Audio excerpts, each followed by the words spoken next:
Adobe ফটোশপে আমরা খুব সহজেই ক্লাউড তৈরি করতে পারি। তবে ক্লাউড তৈরি করার আগে অবশ্যই আমাদের ক্লাউডের কালার সম্পর্কে জেনে নিতে হবে।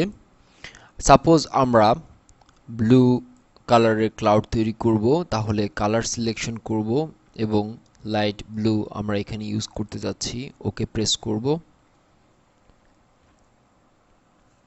এরপর ফিল্টার মেনুতে এসে আমরা রেন্ডারে আসব। এবার ক্লাউড ক্লিক করব। এভাবে খুব সহজেই আমরা ব্লু কালারের ক্লাউড পাবো।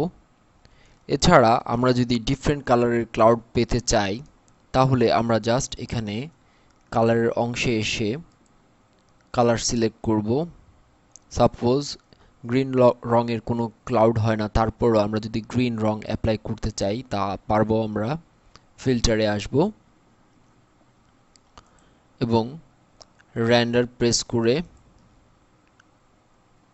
ক্লাউডে আসব এবং ক্লাউড সিলেক্ট করলেই মূলত আমাদের গ্রিন কালারের ক্লাউড তৈরি হবে।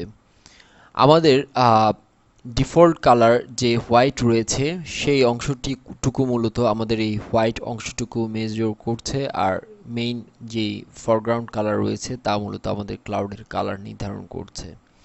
এভাবে খুব সহজে আমরা ক্লাউড তৈরি করতে পারবো এবং আমাদের নির্দিষ্ট ডিজাইনের সাথে আমরা ইচ্ছে করলেই ইমপ্লিমেন্ট করতে পারবো খুব সহজেই।